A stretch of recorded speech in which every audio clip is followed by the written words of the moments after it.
Today we're at Epcot, and to continue with our ride tours, we've done several now, but we're heading over to the land this time to do Soarin'. We did Living with the Land in one of our videos. You actually did that video. Today we're gonna do Soarin', which is an all-time favorite classic ride for us. And like everybody in our family that's gone to it. Yes, and we do have a family member whose name is Soarin'. It's spelled different. Spelled the same way. But every time we ride it, I think of him because it's kind of cool. Shout out Soarin'. Shout out to Soarin'. But we're heading into the land right now. I'm gonna show you that ride. Let's go check it out.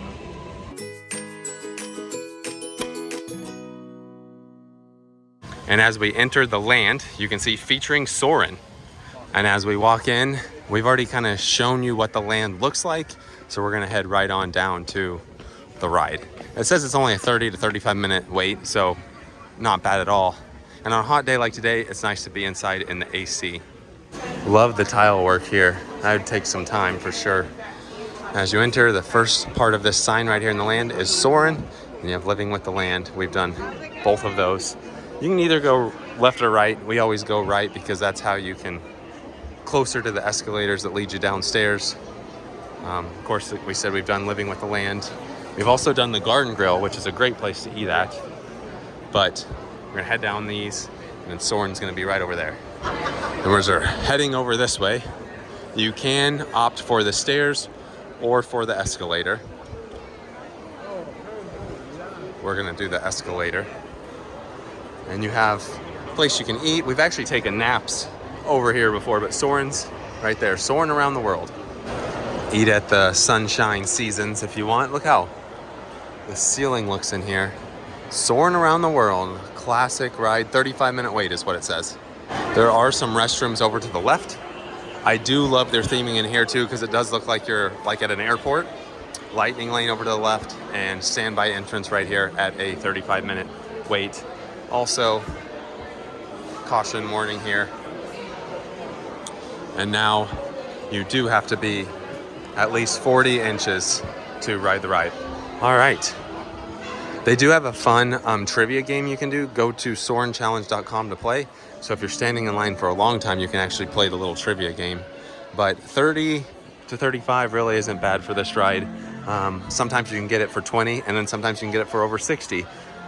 The line is a little farther back than it usually is. Normally we're up there a little bit. So like I said, that you can play this trivia game and kills the time. And whenever you answer things correctly, you can see your team score here. I will say I will try to film as much of the ride I can, but I know on this ride specifically, they do copyright the music. So there are some scenes I'll have to just kind of take out to avoid that copyright claim. But we'll do the best we can.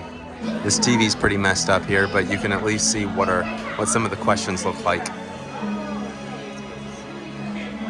Nice. Next, this little hallway has all these big projector TVs on the wall that you can do the game with.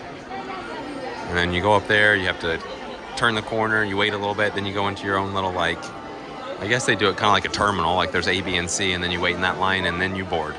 It also says you can play via the Play Disney Parks app. So today it's actually taken quite a while. Normally this line goes pretty quick, but now we're moving pretty good here, but it's taken probably at least take 35. It might even take a little longer than 35 minutes today. Thinking maybe one of their terminals were down because that was the biggest haul we've had yet. We were just barely moving. So if all three of them are open, it goes pretty quick. We are almost up here where they will, I guess they don't call it a terminal, they call it a concourse. So you've got A, B, or C, and they'll tell us which one we're going into. Here we are where they will tell us which concourse we go to. Of course, that's the lightning lane they're letting through right this second. I think we might be B. I'm feeling that we are B.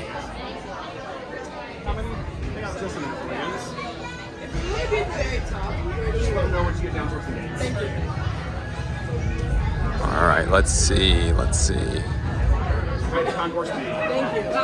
So they do let a lot of the lightning lane people go first, which rightfully so. They've paid for it, but that's why it's taken so long on the standby entrance. Okay, nope, we're gonna be C. So there's B, there's A. We're going down here to B. So it looks like we're starting to move now, and when we go around the corner, there'll be like 3 little rooms that they'll put each group in and fill those up. So they do have a lot of like riding spots on Soarin'. All right, and here's some more of the caution sign here. So you can see they've got A, B, and C over this way, and depending on your party size, they'll put you wherever isn't full. Looks like A's full, B is not full yet, and I don't know if C's full, so we might actually get to be in one of these. But Soarin', you're cleared for takeoff. So we'll see if we can actually get in one of the A, B, or C's. And if not, then we'll be on the next one. I think we'll actually be down here at C. Row 1 puts you at the highest spot, row 2 puts you at the middle, and row 3 puts you at the very bottom. 4. Okay, yep, we're able to go here. Looks like we'll be row 3. 4. Row 3 is going to be the lowest tier, but it's also the tier that you get to go first. They do have this little TV that'll show you the rules and stuff. And also kind of shows you where you travel here on Soarin'.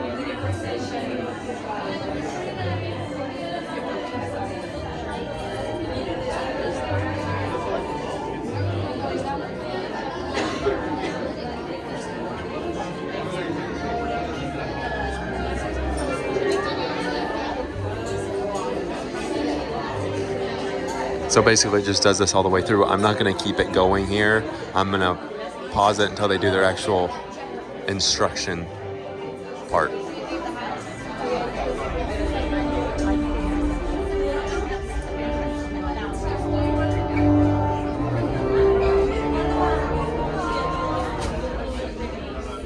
Hello and welcome to Soarin'. My name is Patrick and I'll be your chief flight attendant today. We'll begin boarding in a few minutes, but first I'd like to acquaint you with some important safety information. When the doors to your flight open, please take a seat and store all carry-on items in the under-seat compartment. This includes cameras, purses, hats, and of course, these little dudes. Next, fasten your seatbelts, inserting them into the buckle on your right. If smaller aviators don't measure up to the height indicator on the seat, just put the belt through the loop in the center strap before buckling.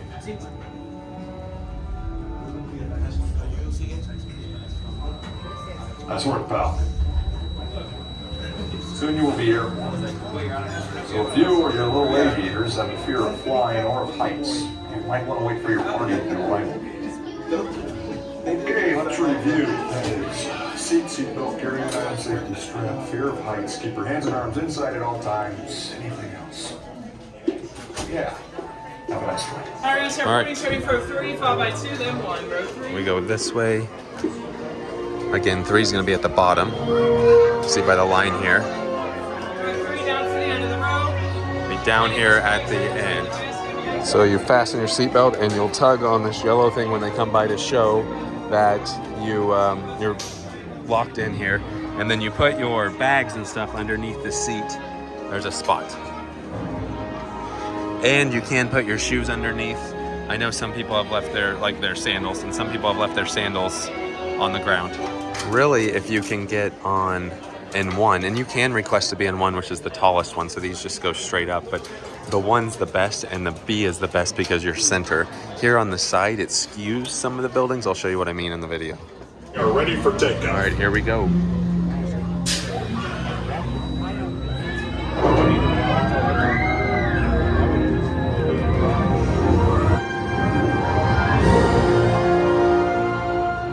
See everybody's feet hanging down too here. And then this side's gonna be slightly skewed. But you can have a look at what it looks like. Everybody here, you can see the different rows.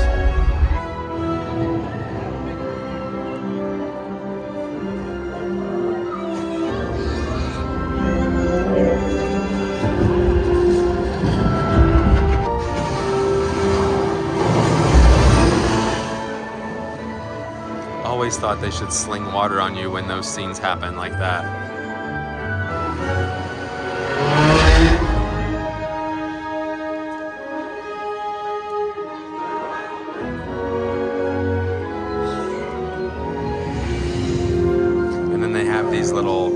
smells in the scenes. This is an iconic smell right here. Kind of smells like grass.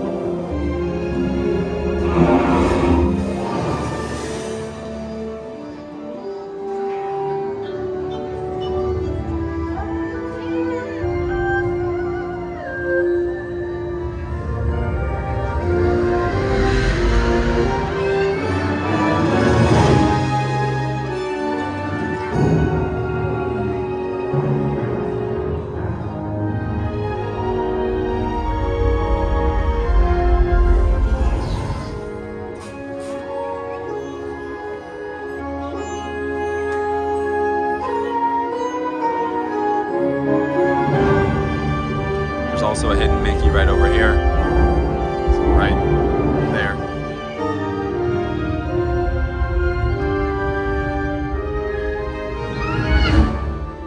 This is also an iconic smell on this one.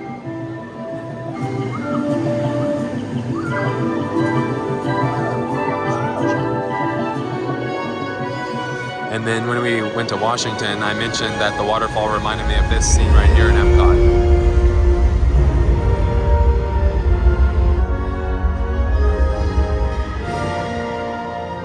The skewed building here. Skewed Eiffel Tower.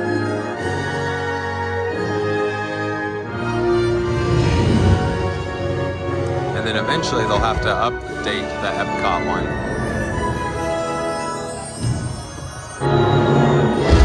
Hidden Mickey.